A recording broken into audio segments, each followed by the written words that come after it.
Hello friends, a very good morning to all my dear friends. कल 6 सितंबर 2021 को आरबीयूएनएल जेबीबीएनएल विद्युत विभाग का इंफॉर्मेटिक असिस्टेंट सूचना सहायक का पेपर हुआ था। तो आज हम इस लेक्चर में डिस्कस करेंगे इस पेपर को, इस पूरे पेपर का हम यहाँ पे एनालिसिस करेंगे और स्टूडेंट्स के क्या रिव्यूज हैं इस पेपर को लेके, इसकी जो बच्चों ने तैयारी करी उसके क्या रिव्यूज है। तो जिन बच्चों ने हमारे साथ तैयारी की थी उनके रिव्यूज आप देख सकते हैं कि किस तरह के रिव्यूज आए हैं।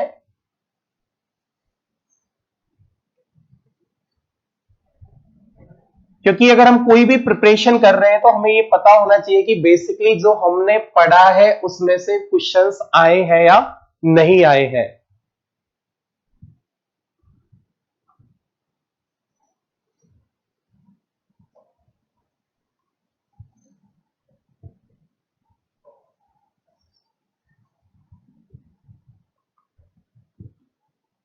कुछ और स्टूडेंट के रिव्यूज हैं, मैं सबके तो नहीं ले पाया, उनसे माफी चाहूंगा। बाकी जिसके रिव्यूज जिसने मुझे मैसेज किया था फर्स्ट, उनके मैं ले पाया हूं।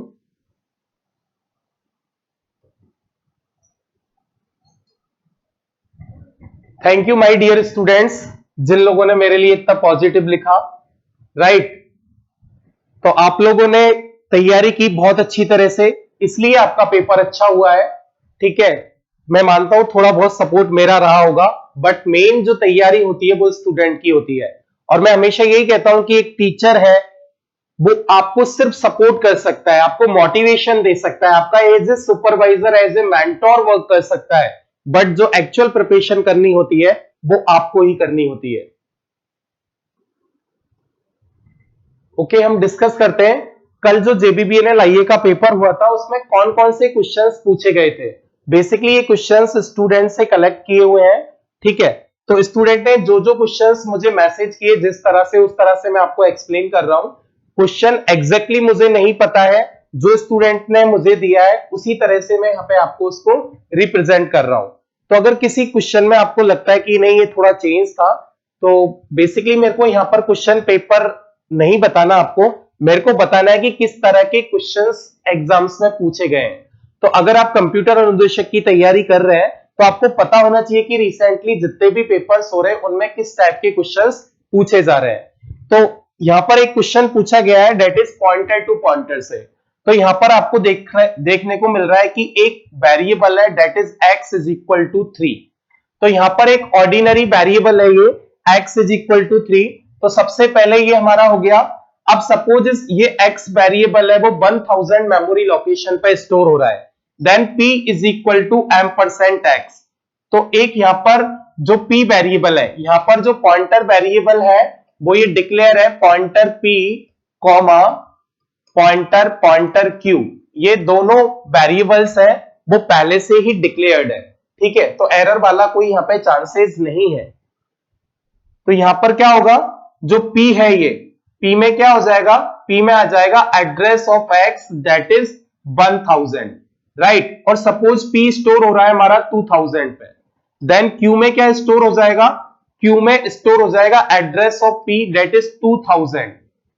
राइट, अब यहां पर क्या पूछा जा रहा है कि X की वैल्यू क्या प्रिंट होगी, तो प्रिंट है परसेंटेज डी X। यहां पर जो स्टेटमेंट था पेपर में इस तरह से था कुछ, परसेंटेज दी परसेंटेज दी परसेंटेज दी, और पूछी गई थी आपसे x pointer p comma pointer pointer q की वैल्यू। राइट, तो आपको पता है x की वैल्यू तो क्या प्रिंट होगी, x की वैल्यू तो 3 ही होगी। देन आता है पॉइंटर p, p का मतलब क्या है, p में क्या है एड्रेस ऑफ x स्टोर है, तो बेसिकली आप बोल सकते हैं pointer 1000। Right, that means pointer p का मतलब है वैल्यू एट 1000, वैल्यू एट 1000, तो क्या होगी वो, दैट इज 3। राइट, देन आपसे पूछा गया है पॉइंटर पॉइंटर q की वैल्यू। तो आपको पता है q में क्या स्टोर है, q में स्टोर है आपका 2000 that is address of p। Address of p store है q में, तो बेसिकली हम यहां लिख सकते हैं पॉइंटर पॉइंटर 2000। राइट। अब हम पॉइंटर 2000 को पहले सॉल्व करते हैं, that is value at 2000। Value at 2000 क्या है?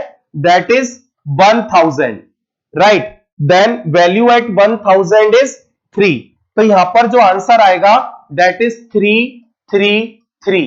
तो इन तीनों की वैल्यू जो प्रिंट होगी दैट इज 333। तो ये पॉइंटर टू पॉइंटर का क्वेश्चन था। पॉइंटर टू पॉइंटर मींस क्या होता है?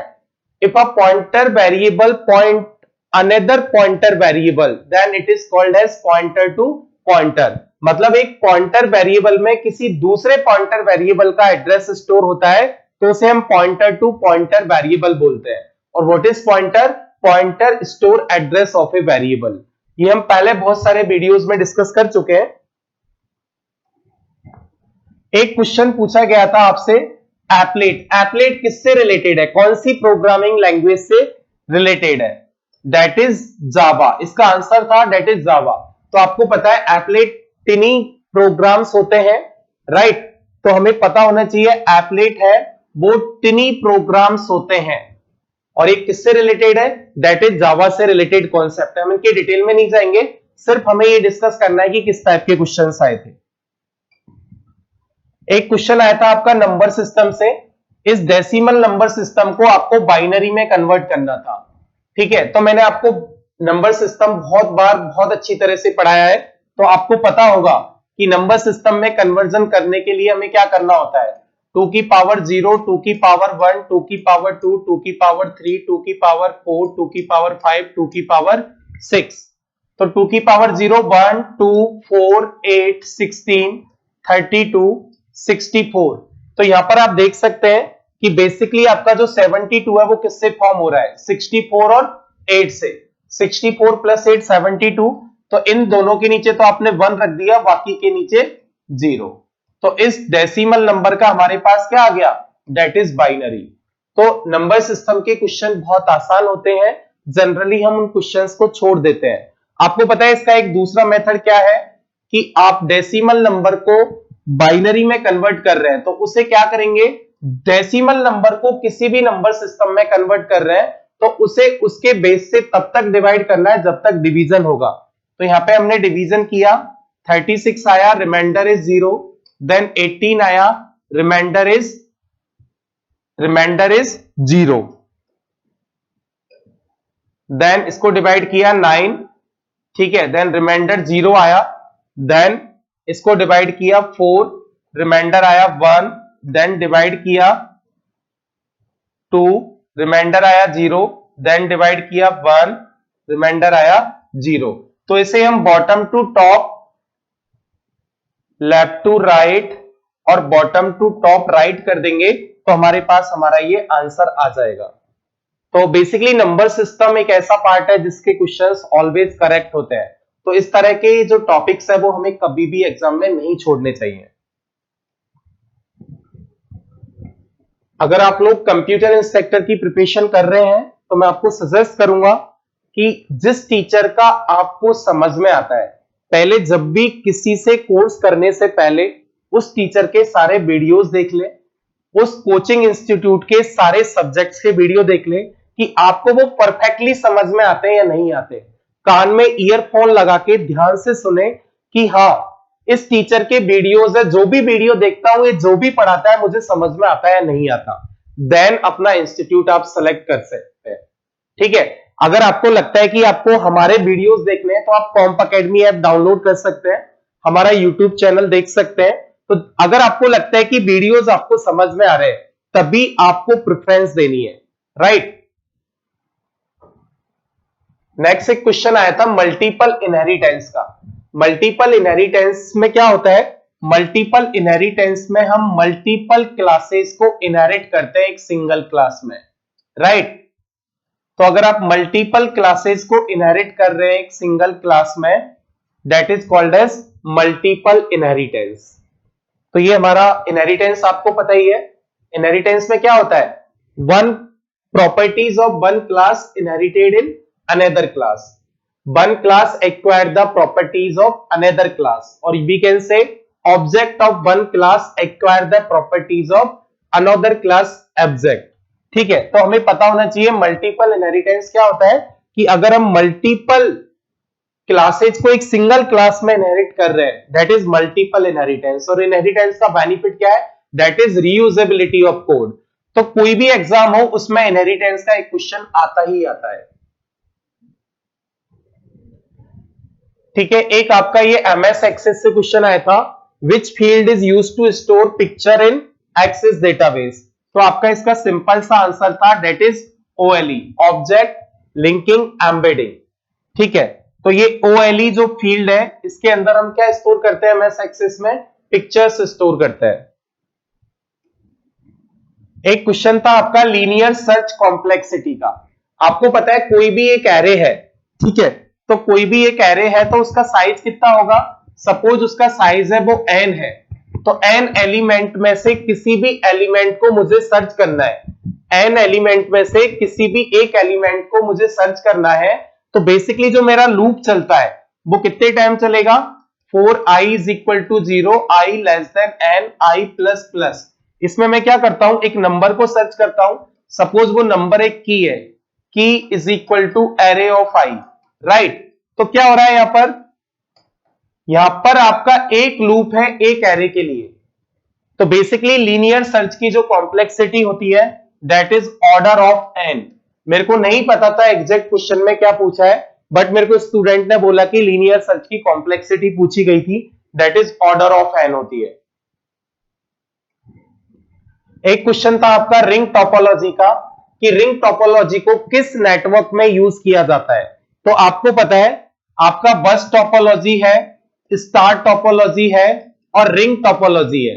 ये तीनों टोपोलॉजी है वो जनरली हम किस में यूज करते हैं? ये तीनों टोपोलॉजी हमारे लोकल एरिया नेटवर्क में यूज होती है, तो हमें पता होना चाहिए ये। तो बहुत सिंपल क्वेश्चन था, राइट। बेसिकली हमारा जो कोर्स का मॉडल है वो एक तो हमारे लाइव क्लासेस है, एक रिकॉर्डेड क्लासेस है।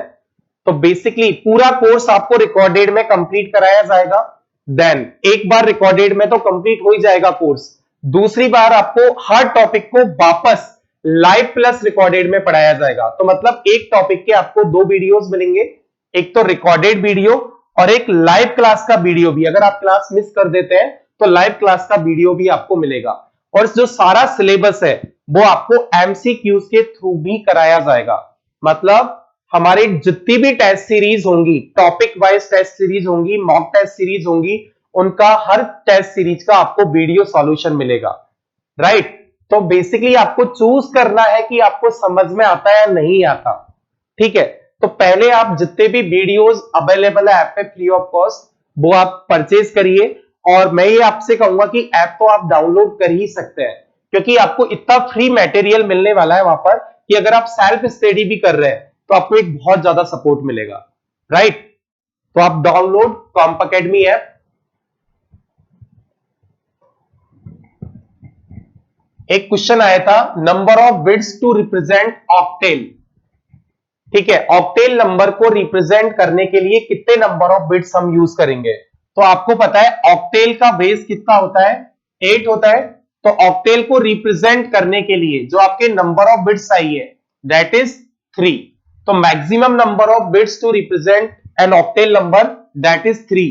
अगर इस तरह का क्वेश्चन आता है, हेक्साडेसिमल आ जाता है, तो मैक्सिमम नंबर कितने बिट चाहिए? That is 4। अब बोलोगे सर डेसिमल आ गया, तो डेसिमल के लिए मैक्सिमम नंबर बिट कितने चाहिए? That is 4, right. क्योंकि 2 की पावर 3 के बाद क्या रहा है? सीधा 2 की पावर 4। तो डेसिमल नंबर के लिए भी मैक्सिमम 4 बिट चाहिए। तो इस तरह के क्वेश्चंस हमें पता होने चाहिए। एक आया था 5 का 2's कॉम्प्लीमेंट, लेकिन जिस तरह से मेरे को फीडबैक मिला है, जो 5 का 2's कॉम्प्लीमेंट आया था, राइट, तो 5 का पहले तो बाइनरी हमने राइट कर लिया, देन 5 का जो 1's कॉम्प्लीमेंट है दैट इज 0 1 0, देन इसका 2's कॉम्प्लीमेंट होता है 0 1 1। ठीक है, ये इसका 2's कॉम्प्लीमेंट है। तो बेसिकली ये 2's कॉम्प्लीमेंट वाला ऑप्शन इसमें नहीं था।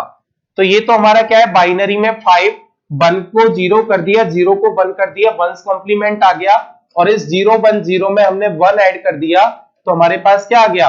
2's कॉम्प्लीमेंट आ गया। तो बेसिकली ये वाला ऑप्शन नहीं था, तो मे बी ये क्वेश्चन आपका डिलीट हो जाए, राइट। आपका एक क्वेश्चन आया था कि इस ऑक्टेल नंबर को आपको डेसिमल में कन्वर्ट करना है। तो आपको पता है किसी भी नंबर सिस्टम को डेसिमल में कन्वर्ट करना है तो उस नंबर सिस्टम के बेस की पावर्स के इंक्रीजिंग ऑर्डर में उस नंबर को मल्टीप्लाई करेंगे एंड ऐड कर देंगे।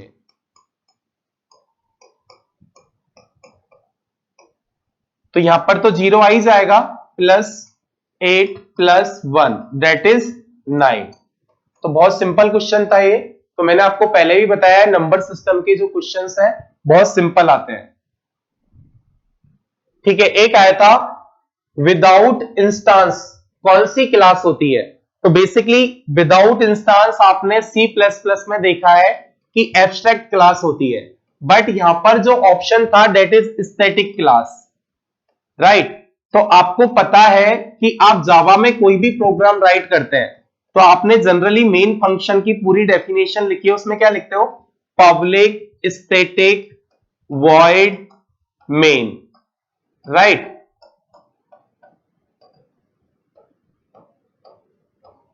यही करते हैं हम। तो पब्लिक का मतलब तो हमारा जो वर्चुअल मशीन है वो इसको एक्सेस कर लेगा तभी तो एग्जीक्यूट होगा, तो इसका एक्सेस स्पेसिफायर हमें पब्लिक डिफाइन करना होता है। स्टैटिक का मतलब हमें कोई भी इंस्टांस क्रिएट करने की जरूरत नहीं है। तो अगर आपने कोई भी ऑब्जेक्ट डिफाइन नहीं किया है तब भी आप जावा के प्रोग्राम को एग्जीक्यूट कर सकते हैं। ठीक है, कोई भी वैल्यू रिटर्न नहीं करेगा। ठीक है, मेन फंक्शन आपको पता ही है और ये कमांड लाइन आर्गुमेंट के लिए हम यूज करते हैं। तो बेसिकली यहां पर जो आंसर था कि विदाउट इंस्टांस क्रिएट करे हम किसी प्रोग्राम को एग्जीक्यूट कर सकते हैं, या कौन सी क्लास है जिसमें विदाउट इंस्टेंस के भी वर्क हो जाएगा। तो इसका आंसर था that is static class, right. एक आपका मेल मर्ज का क्वेश्चन था। तो आपको पता है अगर एक ही सेम लेटर को मुझे मल्टीपल पर्संस को भेजना है, राइट, तो उसके लिए हम मेल मर्ज फीचर यूज करते हैं। और ये हमारा कहां होता है, ये हमारे वर्ड में मेलिंग्स टैब में होता है। तो सिंपली आपसे आई थिंक टैब ही पूछा गया था, मेरे को जिस तरह से पता चला। ठीक है, एक आपसे क्लास ए आईपी एड्रेस पूछा गया था कि कौन सा एक क्लास ए आईपी एड्रेस है। तो आपको पता है जो क्लास ए आईपी एड्रेस है उसकी रेंज कहां तक होती है, ये रेंज होती है। तो बेसिकली इसके मिड में जितने भी आईपी एड्रेसेस आ रहे हैं, ठीक है, तो आपने पहला जो ऑक्टेट है, फर्स्ट ऑक्टेट है, वो आपने चेक किया। आपको पता ही है कि अगर जो हमारा फर्स्ट ऑक्टेट है उसकी पहली बिट 0 होती है तो वो क्या होता है, क्लास ए का आईपी एड्रेस होता है। और मैंने आपको बताया भी होगा कि अगर हमें नंबर याद नहीं रहता है कि ये 0 to 127 है, ठीक है, जनरली हम 1 से लेके 126 लिखते हैं बिकॉज ये लूप बैक एड्रेसेस होते हैं। बाकी ये भी आपके है तो क्लास ए के एड्रेस ही। ठीक है, तो हमें जो फर्स्ट बिट है वो 0 है, दैट मींस क्लास ए का एड्रेस है। क्लास बी के लिए 10, क्लास सी के लिए 110। तो फर्स्ट बिट अगर 0 है तो क्लास ए, सेकंड बिट 0 है तो क्लास बी, थर्ड बिट 0 है तो क्लास सी, फोर्थ बिट 0 है तो क्लास डी, और ऑल 4 बिट 1 है तो क्लास ई। ठीक है, तो हमें सारे क्लासेज की रेंजेस याद रखनी है। अगर रेंजेस याद नहीं हो तो अगर हमें डेसिमल बाइनरी नंबर कन्वर्जन आता है तो हम कोई भी आईपी एड्रेस हमें गिवन है उसका हम क्लास फाइंड आउट कर सकते हैं। ठीक है, एक क्वेश्चन आया था कि पब्लिक प्राइवेट की पेयर किसमें होता है, टू डिफरेंट कीज, पब्लिक की प्राइवेट की पेयर। ठीक है, पब्लिक प्राइवेट की पेयर है वो किसमें होता है, एसिमेट्रिक की क्रिप्टोग्राफी में। मैंने आपको जो पेपर सॉल्व कराया है उसमें आप प्रीवियस वीडियो में देख सकते हैं, मैंने बोला था आरएसए एल्गोरिथम का एक क्वेश्चन आया था। और इस तरह के क्वेश्चंस आते हैं कि कौन सा एक एसिमेट्रिक क्रिप्टोग्राफी है, आरएसए, कौन सी क्रिप्टोग्राफी में public private key pair use होता है। That means asymmetric key cryptography में for encryption and decryption 2 different type के कीज यूज होते हैं, राइट। और सिमेट्रिक की क्रिप्टोग्राफी में सेम की is use for encryption and decryption. Download करें आप कॉम्प एकेडमी ऐप। अगर आपको वीडियोस देखने, अगर आपको रियल में पढ़ना है, ठीक है, मैं ही नहीं कह रहा कि पेड कोर्स में आप जाइए, एक बार डाउनलोड करके वीडियोस को पढ़िए, ठीक है। अराउंड 13 वीडियोस वहां पर अवेलेबल है, हर सब्जेक्ट का वीडियो आप देखिए और चेक करिए कि सर का पढ़ा हुआ समझ में आता है नहीं आता। सभी टीचर्स, सभी इंस्टीट्यूट बहुत बेटर होते हैं, ठीक है, बट आपके लिए सबसे बेटर वो होता है जो आपको समझ में आए। तो सबके वीडियो देखते हैं, देन डिसीजन लेना है।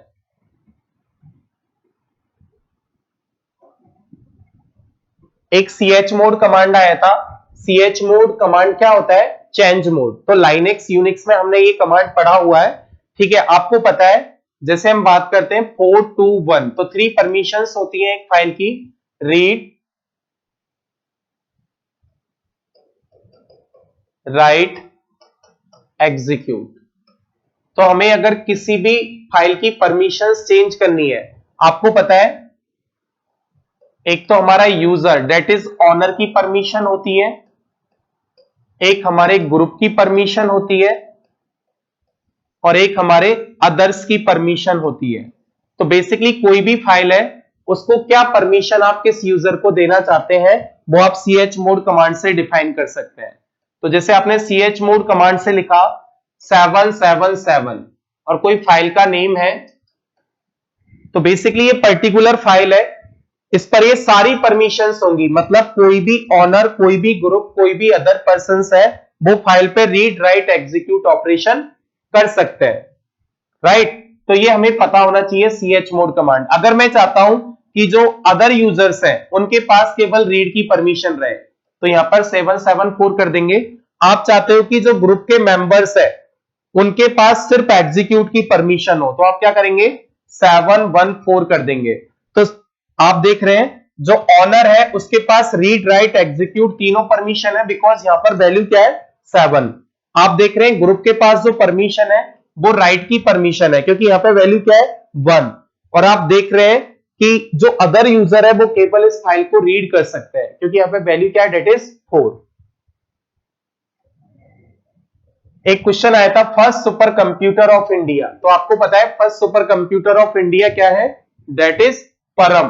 तो बेसिकली ये क्वेश्चन बहुत सिंपल था आपका, कि आपका जो परम कंप्यूटर है वो भारत का पहला सुपर कंप्यूटर है। तो बहुत ही आसान क्वेश्चन था ये, तो बहुत बार हमने पढ़ा हुआ है।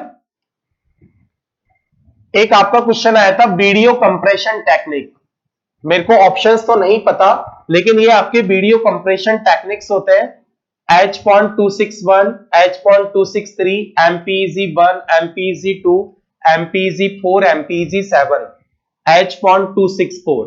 तो बेसिकली बहुत बार एग्जाम में पूछा जाता है कि कौन सा एक वीडियो कंप्रेशन टेक्निक है, कौन सा एक वीडियो कंप्रेशन टेक्निक नहीं है। तो जितनी भी कंप्रेशन टेक्निक है एटलीस्ट हमें उनके नेम तो याद रखने ही होते हैं।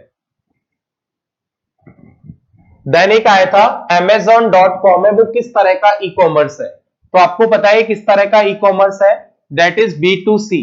इसमें एक व्यापारी कस्टमर को, ग्राहक को अपने गुड्स को, अपने माल को बेच सकता है। तो Amazon.com is an example of business to consumer e commerce.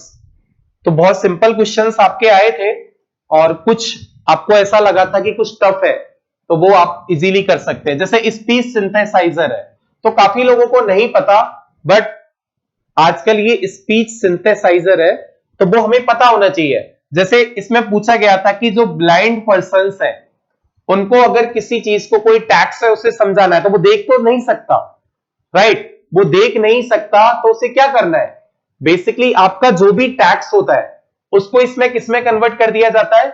Audio में। तो ये स्पीच सिंथेसाइजर है, ये क्या करता है? ये आपके टैक्स को किसमें कन्वर्ट कर देता है? ये टैक्स को स्पीच में कन्वर्ट कर देता है, ऑडियो में कन्वर्ट कर देता है। तो कोई भी ब्लाइंड पर्सन है वो इसको इजीली समझ सकता है। तो कुछ भी लिखा हुआ है आपका, तो ब्लाइंड पर्सन उसे देख तो नहीं सकता, लेकिन अगर वो स्पीच ऑडियो में कन्वर्ट हो जाए तो वो उसे सुन सकता है। तो यहां पर आंसर था that is speech synthesizer. Question था कि ब्लाइंड पर्सन को कुछ दिखाना है या पढ़ाना है तो उसको कैसे हम समझाएंगे? तो बाय यूजिंग स्पीच, ऑडियो, और कोई भी टेक्स्ट है या कोई भी मैटर है उसको स्पीच में कन्वर्ट करने के लिए, ऑडियो में कन्वर्ट करने के लिए हम क्या यूज करेंगे? That is speech synthesizer. ठीक है। एक क्वेश्चन आया था select process and allocate for execution. ये आपका ऑपरेटिंग सिस्टम से क्वेश्चन था। आपको पता है प्रोसेस की स्टेट कौन सी होती है? न्यू, रेडी, रनिंग, वेटिंग और टर्मिनेट। ये बहुत बार हम पढ़ चुके हैं कि एक प्रोसेस की कौन कौन सी स्टेट होती है। तो आपको पता है जो प्रोसेसेस है वो एग्जीक्यूशन के लिए कहां पर वेट कर रहे हैं? Processes are waiting for execution in the ready queue. यहां पर जो सेलेक्ट करने का काम करता है that is CPU scheduler, short term scheduler, right. तो यहां पर जो शॉर्ट टर्म शेड्यूलर है वो इनको सेलेक्ट करता है, देन प्रोसेसेज को यहां पे डिस्पैच करता है। तो डिस्पैच करने का काम डिस्पैचर का होता है, बट यहां पे डिस्पैचर भी ऑप्शन था और शेड्यूलर भी ऑप्शन था, शॉर्ट टर्म शेड्यूलर। तो आपको पता है डिस्पैचर को हम समटाइम्स शॉर्ट टर्म शेड्यूलर भी बोल देते हैं, ठीक है। तो बेसिकली हमारा जो शॉर्ट टर्म शेड्यूलर है, तो यहां पर क्या कर रहा है? शॉर्ट टर्म शेड्यूलर प्रोसेस को सेलेक्ट भी कर रहा है और ये शॉर्ट टर्म शेड्यूलर डिस्पैचर का काम भी कर सकता है, मतलब प्रोसेसेज को डिस्पैच भी कर सकता है।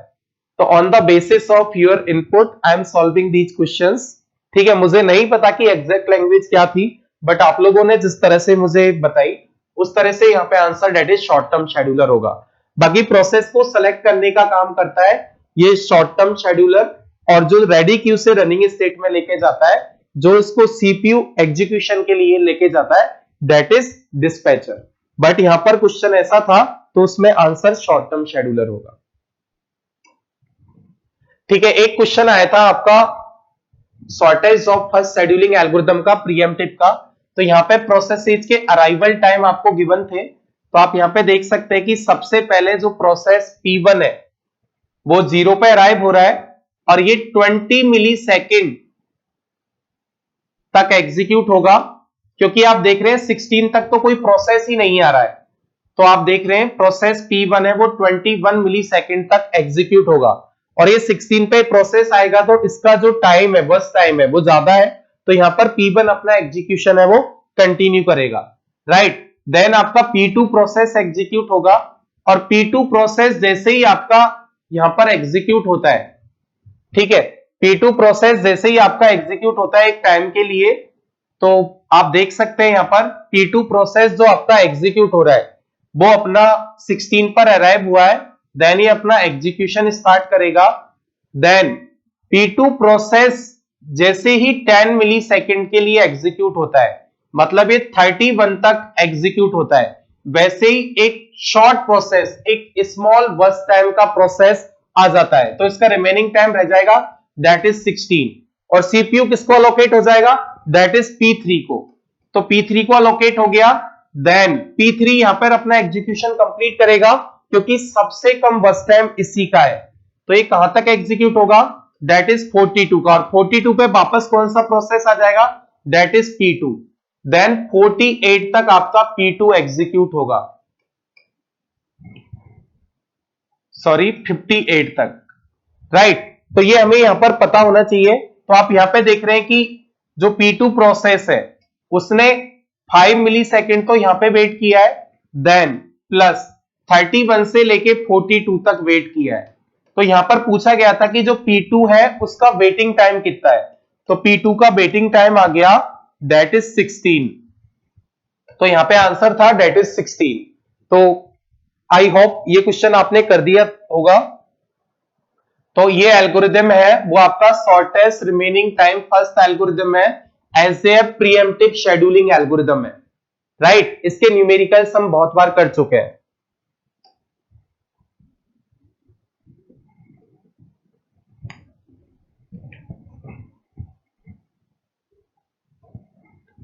नेक्स्ट आपका एक क्वेश्चन आया था साइज ऑफ एमपीटी क्लास।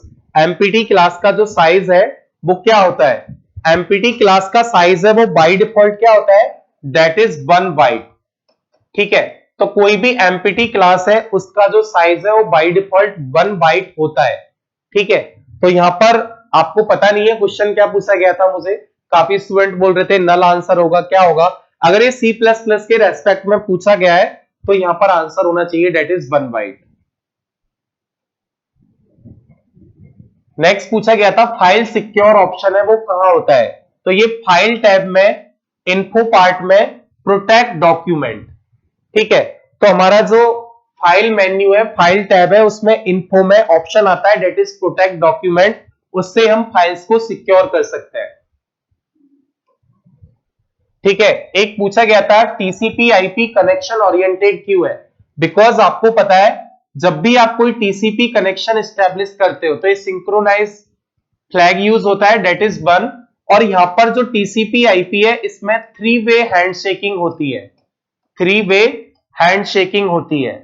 इसमें आपका क्या होता है, कोई भी पैकेट हम सेंड कर रहे हैं तो उसका first byte number of a packet that is sequence number use होता है।